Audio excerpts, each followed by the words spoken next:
BJP జాతీయ అధ్యక్షుడిగా నితిన్ నబీన్ ఏకగ్రీవమయ్యారు. రేపు ఉదయం 11 గంటలకు నితిన్ నబీన్ ప్రమాణ స్వీకారం చేయనున్నారు. నితిన్ నబీన్ ను ప్రతిపాదిస్తూ 37 సీట్లు నామినేషన్ దాఖలయ్యాయి. బీజేపీ జాతీయ అధ్యక్షుడిగా నితిన్ నబీన్ ఏకగ్రీవమయ్యారు. రేపు ఉదయం 11 గంటలకు నితిన్ నబీన్ ప్రమాణ స్వీకారం చేయనున్నారు. నితిన్ నబీన్ ను ప్రతిపాదిస్తూ 37 సీట్లు నామినేషన్ దాఖలయ్యాయి. ఇక ఇదే అంశానికి సంబంధించి మరింత సమాచారాన్ని మా ప్రతినిధి కృష్ణ అందిస్తారు. కృష్ణ, చెప్పండి. థ్యాంక్ యూ మానస.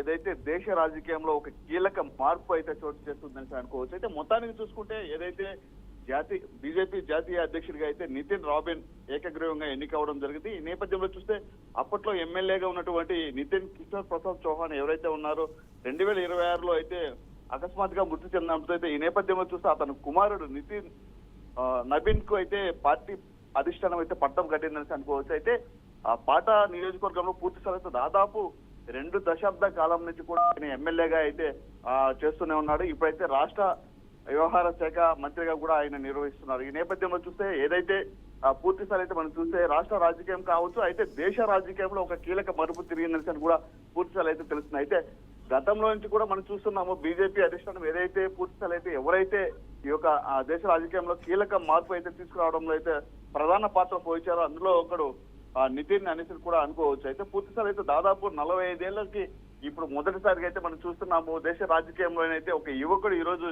జాతీయ పగ్గాలు పట్టుకోవడం కూడా చాలా ఆశ్చర్యకరంగా ఉంది. అదేవిధంగా ప్రశంసలు కూడా కురిపించున్న పరిస్థితి అయితే మనకు కనిపిస్తుంది. మొత్తానికి చూస్తే ఈ రోజు పూర్తిసారి అయితే నితిన్ సంబంధించి కావచ్చు అయితే దాదాపు గతంలో ఎమ్మెల్యేగా కావచ్చు, మంత్రిగా కావచ్చు, పలు చోట్ల కూడా పలు రకాల శాఖలు కూడా నిర్వహిస్తున్న తరుణంలో ఈ రోజు బీజేపీ రాష్ట్ర ప్రభుత్వం దేశ ప్రభుత్వం అయితే పూర్తిస్థాయి అయితే ఏదైతే నితిన్ సంబంధించి కావచ్చు ఎమ్మెల్యే స్థాయి నుంచి కూడా ఇతను జాతీయ స్థాయి వరకు అయితే తీసుకురావడం జరిగింది. జాతీయ స్థాయిలో అయితే జాతీయ అధ్యక్షుడిగా అతన్ని నియమించడం కూడా పూర్తిస్థాయి అయితే మనకి కనిపిస్తుంది. అదే విధంగా చూస్తే వేల సంఖ్యలో అయితే మెజారిటీగా అయితే ఆయన గెలవడము, అదేవిధంగా ఈ రోజు దేశ రాజకీయంలో ఒక కీలక మార్పు చోటు చేస్తుందని కూడా పూర్తిగా తెలుస్తుంది. అయితే మొత్తానికి ఆయన ప్రస్తుతం నితిన్ కుమార్ ప్రభుత్వంలో పన్నుల శాఖ మంత్రిగా కూడా కొనసాగుతున్నారు.